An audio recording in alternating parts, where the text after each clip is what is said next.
Have pulled out the 41 people trapped inside a collapsed tunnel in India. The rescue comes after a series of setbacks, including workers being forced to dig by hand after the machinery used to drill through the debris.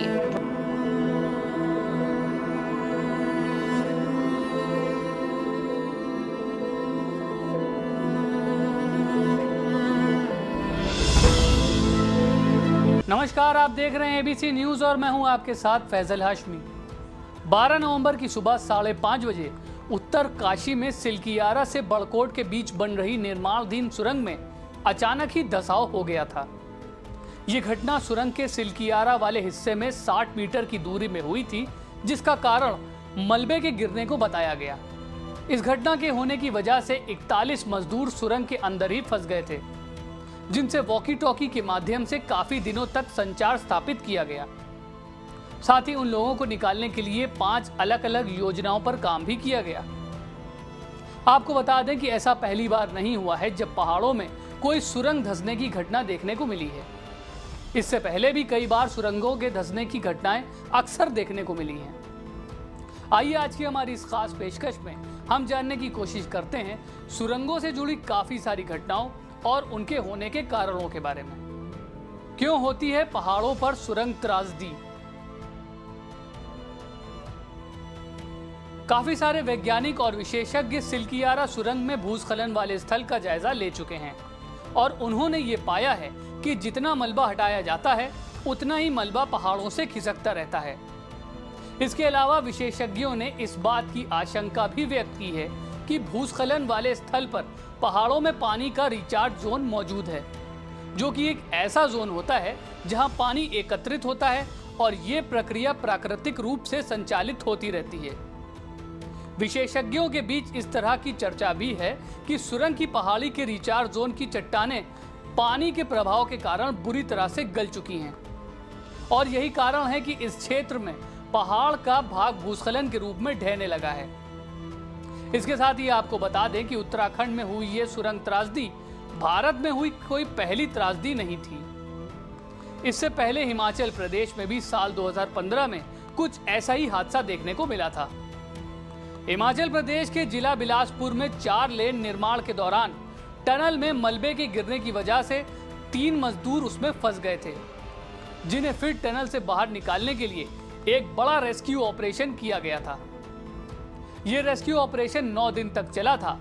Bilaspur की तत्कालीन जिला उपायुक्त मानसी सहाय ने तो खुद ground zero पर उतरकर दिन रात इस रेस्क्यू ऑपरेशन को मॉनिटर तक किया था।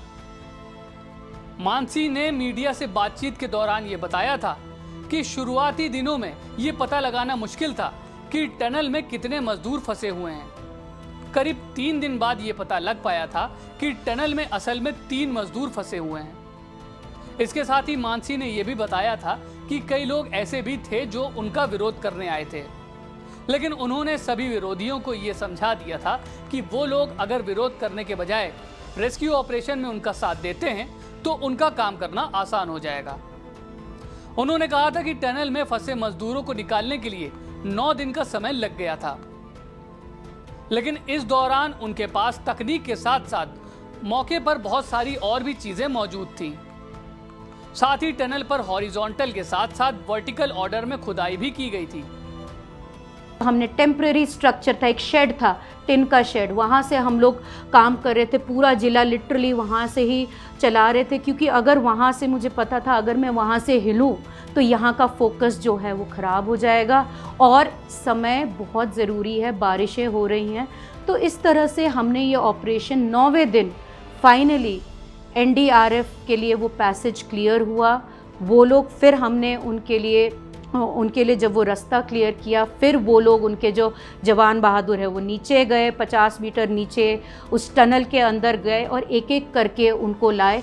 उस समय भी हमने जो डिटेलिंग होती है एज एन एडमिनिस्ट्रेटर, तो वो छोटी छोटी चीज़ों का ध्यान हमें रखना पड़ता है। तो उस समय मेरा ये मानना था कि वो लोग अंधेरे से बाहर आ रहे, तो हमने उनके लिए सनग्लासेस नीचे भेजे कि उनका एकदम से कोई उनको सडन एक्सपोजर ना हो। छठे दिन जब उनका मनोबल ये हो रहा था तो एक छोटे मोबाइल फ़ोन में हमने पहाड़ी गाने और दूसरे गाने लोड करके नीचे भेजे।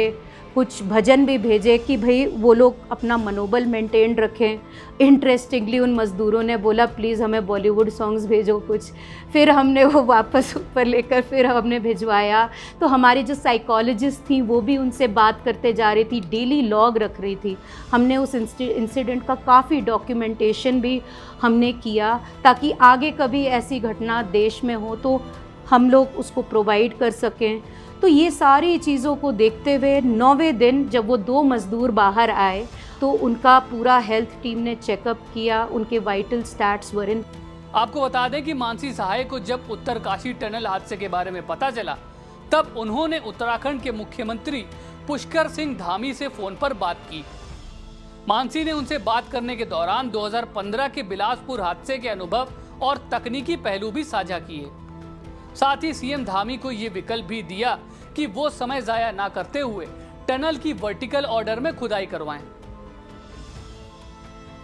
हर आपदा से कैसे निपटती है एनडीआरएफ की टीम। भारत में 90 के दशक के आखिर में एक ऐसी फोर्स की जरूरत महसूस होने लगी जो तमाम तरह की आपदाओं में जाकर लोगों को बचा सके। और बस इसी चीज को देखते हुए 26 दिसंबर 2005 को आपदा मोचन एक्ट के आधार पर नेशनल डिजास्टर मैनेजमेंट अथॉरिटी बनाई गई, जिसकी योजना, नीतियों और गाइडलाइन के आधार पर नेशनल डिजास्टर रिस्पांस फोर्स का गठन किया गया, जो प्राकृतिक और मानव निर्मित आपदाओं से एक्सपर्ट के रूप में तुरंत रिस्पांस दे सकती थी। आज के समय में एनडीआरएफ की क्षमता 16 बटालियंस की है और हर बटालियन में करीब 1149 जवान मौजूद हैं। हाल ही में न केवल एनडीआरएफ का बजट बढ़ा है बल्कि ये हर तरह के उपकरणों से युक्त भी की गई है और इसके जवान पूरी तरह से केवल आपदा संबंधित स्थितियों से निपटने के लिए तैयार किए जाते हैं। आज के समय में देश भर में एनडीआरएफ के 16 केंद्र मौजूद हैं, जहां इनकी अलग अलग बटालियन तैनात रहती है। साथ ही इन सभी जगहों पर उनकी ट्रेनिंग की खास व्यवस्था भी की गई है। वहीं अब अगर बात करें इसमें भर्ती होने की, तो आपको बता दें कि एनडीआरएफ में किसी की भी सीधी भर्ती नहीं होती है। इसमें अर्धसैन्य बलों से डेप्यूटेशन के आधार पर तैनात किया जाता है। आज के लिए फिलहाल इतना ही। जल्द हाजिर होंगे एक नई पेशकश के साथ। तब तक के लिए देखते रहें ABC news. Have pulled out the 41 people trapped inside a collapsed tunnel in India. The rescue comes after a series of setbacks, including workers being forced to dig by hand after the machinery used to drill through the debris